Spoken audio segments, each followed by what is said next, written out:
past the pandemic, you're not wearing masks, so I can sense your disappointment. You probably figured we had one old guy come on, now it's time for the young girls, and instead you get me, your dad's lab partner from high school. Yeah, I mean, just look at me. I'm like a genetic mashup of Mitt Romney and Keith Richards. I've got this decrepit body and a rod up my ass. So, I'm back here with the young comics. They're on their iPhones. They're on their cell phones. They're on their iPads. I'm on Medicare.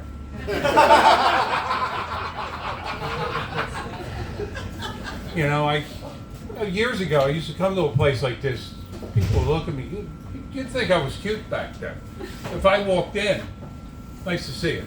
If you walked in back then, yeah, thanks. Thanks for having me. Yeah, it's really great. I'm cold and I don't have a prostate. If I have to stand up here, you should sit in your seat first. Okay? Yeah, you would have thought I was cute. You would have said, "Ooh, I wonder if he's available." Now you look at me and say, "I wonder if he's even insurable." And I'm not. I'm in terrible shape. They say if you're in good shape, you should be able to talk when you run. Oh, when I run, I talk, but I say things like, "Call 911, and where's the nearest hospital?" God, some of you guys may think I look familiar.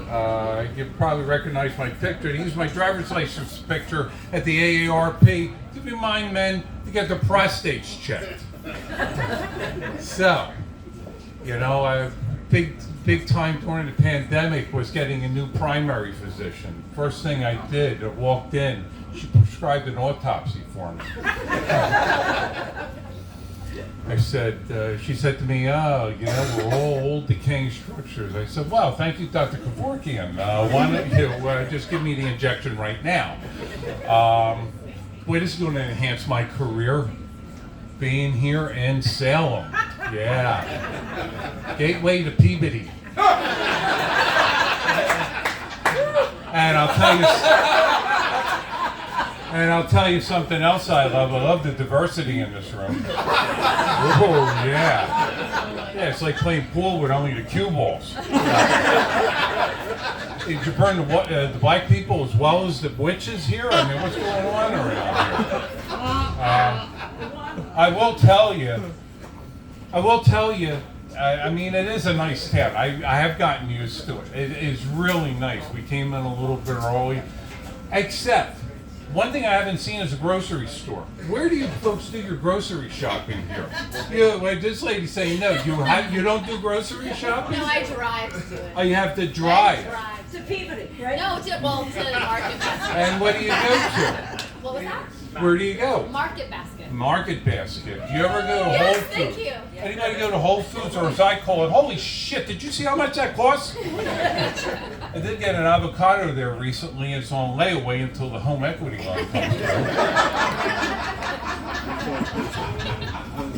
through. I was walking out, and I saw a sign for salad kits. When did making a salad become so difficult we have to have kits for it?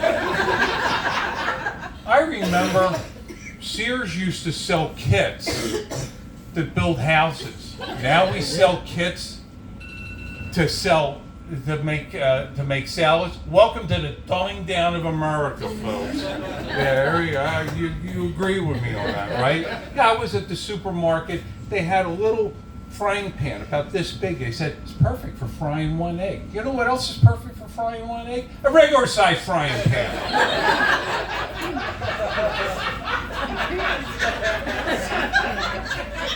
Apparently we have an egg farmer in the back. I appreciated that. And I noticed that you have to drive like 20 minutes to get to a Costco around here. I like Costco. I like any place where you can get lawn chairs, vinyl siding, and tartar sauce all under one roof. Yeah, that's pretty good. And while we're talking about Costco, let's talk about his dirty-minded little brother, BJ's. Ladies and gentlemen, I have a master's degree in marketing. Who the hell thought it was a good idea to name a store after Falacia? Honest to God, I worked in a company once. BJ's came in to offer some free memberships. An email actually went out that read, BJ's for free in the cafeteria. Yeah, half the men walked off the factory floor before they pulled that email. Yeah. I have no shortage of seafood places or witch places here, but no. So, but what about Italian? There's a good Italian here. Any good Italians? Apparently, you have to drive as well as you have to drive for that. I'm just glad you don't have to depend on an Olive Garden.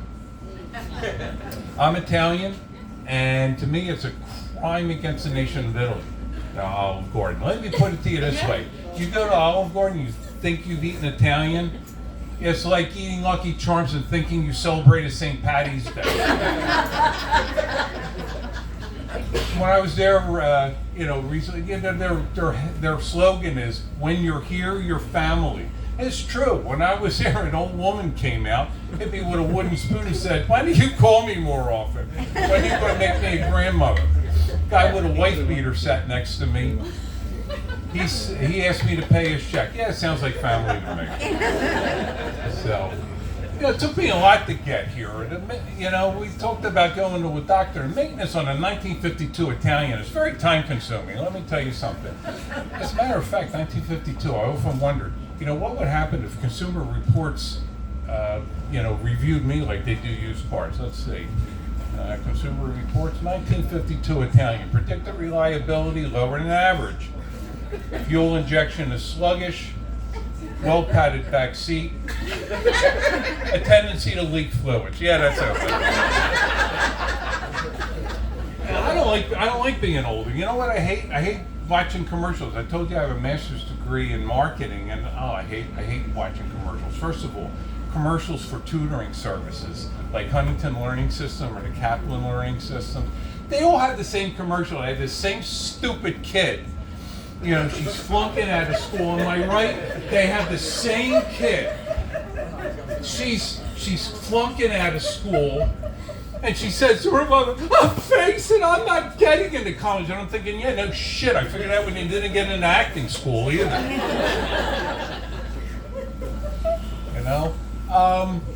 And then the other place I hate being older, I hate Cialis commercials. I hate medications for ED. When did that become entertainment? These commercials. They start off with this phony, happy music. I tell you, the music itself can make a man soft. And they have these women doing adorable things. They're supposed to show just how cute they are, but they would be grounds for justifiable homicide in real life. They show her, she's at a restaurant like this place, and she's taking food off the guy's plate. Or she's trying to put her shoe on, and she's moving across the kitchen floor. Oh, that's so cute. Oh, I'm getting right. Or she's baking and she gets flour on her nose, or she's painting and she gets paint on her nose. Apparently, people who write these commercials think of something on a woman's nose is an aphrodisiac. Oh, honey, you got paint in your nose. I'm ready. And they have the husband looking off to the side, and he's looking at her lovingly, and I know what he's thinking. He's thinking, "Oh, honey, you think I need a pill because of my health, but the real reason I can't get it up for you is because you're so fucking annoying."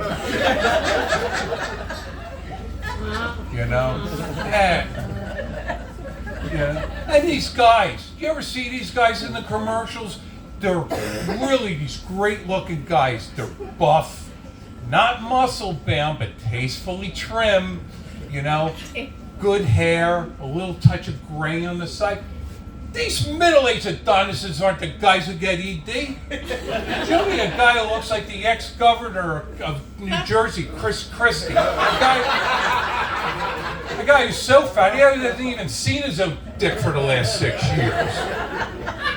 And then there's the side effects for these medications. Do not take. If you have shortness of breath, dandruff, forget it. I just go fishing. It's not like sex is a big part of my life. In a couple weeks, next week, and I will be married 44 years. Don't applaud. not that great. It's not really not that great. I mean, look, my wife's sitting here. She's really cute. You would like her. But it's like the vows I took were, will you love, honor, and annoy this woman? Everything I do seems to bother her. Oh, she was tough during the pandemic. She said, wear your mask. I don't want you to die from COVID. That's my job. You know? One day she said to me, is that skin tag on your nose bothering you? I said, well, actually, no, it's not. You know? And she said, well, fathering me, take care of it. So the stupid thing is I went to the doctor and he checked it out and he said, oh, I have one of those. I said, you have skin tag on your nose? He said, no, I have a wife who nags me too. And long as I've been telling you about my wife, let me tell you about the other woman in my life, my mom. Yeah, if I'm on Medicare and Social Security, you can imagine how old she is. You know, she's been, she's been around for a long time. The neurons are starting to retire. You know, we're driving along. She's the worst backseat driver. She'll tell me, "Oh, honey, look, the bridge ices before the road." I said, "Mom, we're going to a 4th of July picnic." Tell me when we're going to the Pollyanna. Or the time she made reservations at a Japanese restaurant. She forgot where the restaurant was. So we're going around looking for the restaurant that she made the reservations at. She said, that looks like a place where you can get sushi, dear. I said, no, Mom, you're close. It's Japanese, but it's a Suzuki dealership. And one of my siblings got the bright idea of putting her on social media. She gets all the names wrong. I mean, when she says she's all book face, it's really not hurtful, you know. It's like, do you see my book face today? My book face was really funny, you know. Twitter is a little bit more questionable. She said, just calls it her twatter. I was on my twatter today. We drew the line when she bragged about being on Snatch Trap, and I said, Mom, it's Snapchat. Don't say Snatch Trap. It sounds like a website for predators. So, look, I hope I haven't sounded real cranky up here about being older. It's really not that bad. It's really not that bad. You know, it's kind of like you can save money as you get older. I canceled all my magazine subscriptions. I'm at the doctor so often, I just read magazines there. During the summer, people admire the tattoo of the snake on my leg. You don't have to know it's my varicose veins. But I'll tell you this, at my age, young man, I'll give you some advice. This young man in the audience, I'm going to give you some advice of what you have to look forward to. Now I'm talking about this guy right here. The other guy with the plaid shirt. This is what you have to look forward to. I compare my love life over 44 years of marriage to movie franchises. First of all, when I was your age, it was Fast and the Furious. You get in there it's over a little bit too quickly, okay. But then when I hit my middle years, I was Iron Man. Now, after all these years, it's Mission Impossible. So, good night, folks. My name is Pat Rocchi.